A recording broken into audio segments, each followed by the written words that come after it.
Hello my young chefs, welcome back. We are now doing our third sauce, which is going to be a creamy garlic. Now to speed this up, because the last sauce we did, we were waiting a bit for the steak, so I've already cooked that prior to this. Again, we're thinking about an organisation and how we're going to make sure this all comes out nice and hot at the same time. So for that, I've got my water on already for my vegetables, so it's boiling. I've just pulled out my chips, so they're nice and hot. I've seared and cooked my steak, and I'm going to cook it in the same pan as my steak. Now, again, you don't need to. You could do this in the saucepan prior to doing this. So now I've cooked it. I'm going to add a little bit of oil and my garlic butter. Okay, then I'm going to go with my onions. Now it's about a brown onion.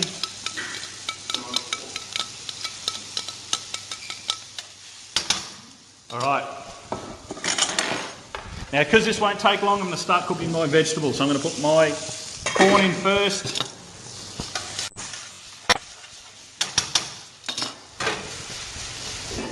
All right, now, like I said in the last demo that I've done, if you're interested in how to cook steak, go back to the first one, which was the mushroom one. I talked about how we would cook that and learn from that. Now, with this particular sauce, it's a creamy based, like the last two have been.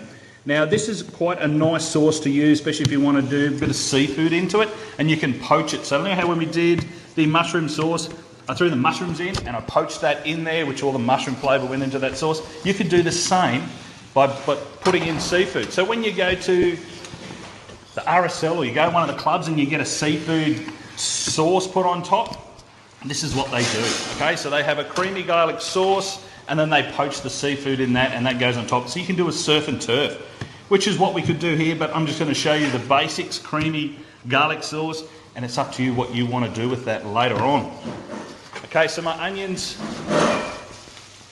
are very close. So now I'm going to add my garlic. Again, this is about one normal size clove, or half of the very large ones you get in the IGA at the moment. Okay, so I'm going to mix that around. Now you can start to smell that garlic cooking.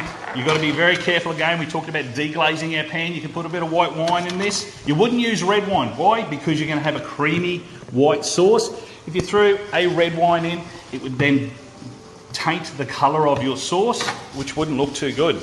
But again, if you don't have any of that or your parents aren't willing to give you to put anything into that frying pan, you can just put in your cream.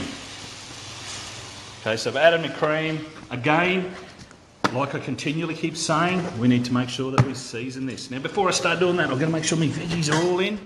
Again, so the timing is imperative here and we're doing it in the correct order. Alright, so they've gone in. I'm going to season my sauce. Salt. Pepper. The old trusty. Shh, don't tell no one. Chicken salt.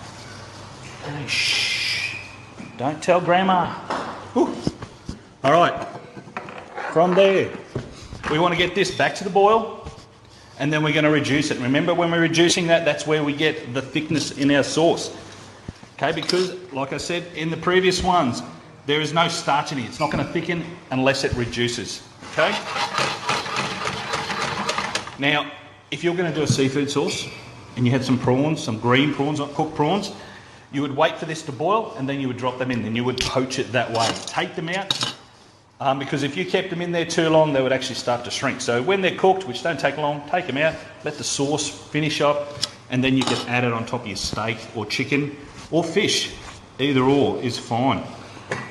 Okay, my veggies are just about done. Now I've got a bowl for my veggies with some garlic butter in that. Again, you don't need to do that. You can just cook. You can even cook your veggies in the microwave, which I do at home.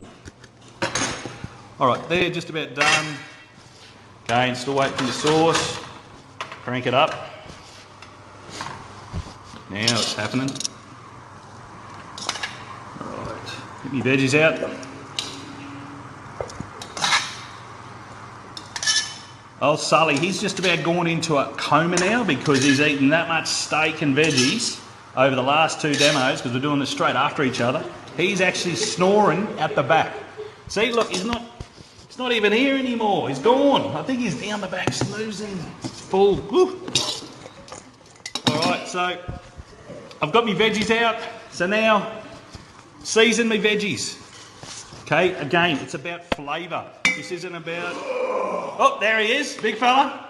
He knows the next steak's just about done. All right, I don't know if you know this or whether you can see this. Finish your hammer. You can't. So, oh, be quiet, Sally. All right, so my cream has come up. It's about that far off the top. Now, okay, now if I did it in something like this, it would probably go over. So you're going to pay attention. And a lot of times when you're cooking, you've got to listen to what the food is telling you because it talks to you. What's that? Oh, really? No, this is for school kids. We can't talk like that in front of them. Okay, shh. All right, so the veggies hot, ready. Chips are done. I've got my plate. Okay, I got Sully over there. Come on, hurry up, I'm hungry. You've been waiting too long for my next serve of steak. Sauce is just about done. Miss Hamilton got a spoon. Okay, mise en place. I failed. I'm done. Haven't even got me sauce, haven't got me spoon, and look, she's lost it. No, big one. Serving. Sully's probably eaten all the sauces with them. That's right, they'll find it. Their sauce, not far off.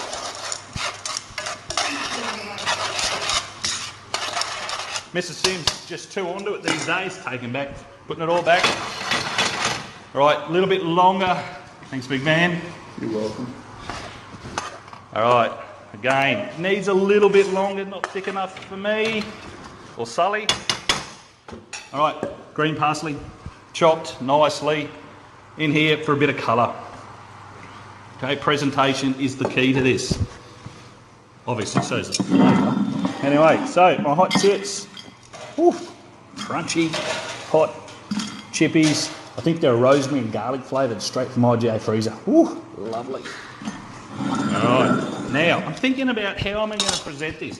I've got my corn, my beans and my carrots. I've got my wedges on there, my sauce is still finished off. I've let the steak rest. It is looking very juicy and there's a bit of blood that's pulled from there, so I'm going to add that, or a bit of the meat juices. Okay, so I'm not going to waste that. Okay, so I'm going to think about this. Now the idea is your colours and the structure and the shape of your ingredients. So I've got a cylinder shaped corn, so I'll put that beside. Actually, I might separate that from my potatoes because they're roughly the same colours. I'm going to put my beans in. Okay, between my potato and corn, and then the other side of that I'm going to go my carrots. Now with your carrots, you could go honey carrots, you could put a bit of extra butter on them. Oh, carrots and butter, just delicious. Cleaning up my plate. Now I've got a little area there for my steak to go onto. Okay, now if you can see, again I keep saying can you see it, but you can't. But if you can see it, see how thick it is here and thinner here? So I'm going to think about how am I going to present this. Do I go with the thin bit pointing up, or do I go with the thick bit pointing up? I think I'm going to go with the thin bit. Why? Because it probably looks better. Okay, and I'm going to thinking about getting a bit of height. So I've got my chippies underneath there. Okay, nice, all decorative like that. All the colours are right. They're not same colours sitting beside each other. Okay, so when you're taking meals, when you're taking photos and sending them to us, which I want you to do, I want you to think about your presentation. Okay, I don't want you sitting there going like a nachos and you've just slopped it all together and said, here mate, look at that, what I've cooked. I'm going to be going, holy crap, that looks like stuff that I probably get rid of in the mornings. So we don't want that. We want to see nice meals. All right, so put a bit of time, present it up lovely, and I can assure you, before you eat it, if it looks good, it's going to start to taste good even before you actually start it. So think about it. My sauce is done. Very, very thick. It's got all the colours, it's got all the flavours, it's delicious. Okay, nice ladle over there. Now I'm not slapping all this sauce over the whole plate, because, you know, as much as that would taste delicious, it doesn't present well. And you go to a restaurant, you're not going to see that. Okay, so I'm going to be giving back some feedback if you present stuff up like that to me. Okay, so think about your presentation. You only want to ladle over the steak, or you can go half the steak, or if you were really, really fancy, and Ned O'Reilly, I reckon this is you, You want to go with a little bowl of sauce there, so you can dip it in, bit of corn in it. However you want to do it, you can do it any way, but think about your presentation. All right, I'm Hemo and I'm signing off. My little chefs, keep up the good work and we'll talk soon. Keep sending through the good stuff.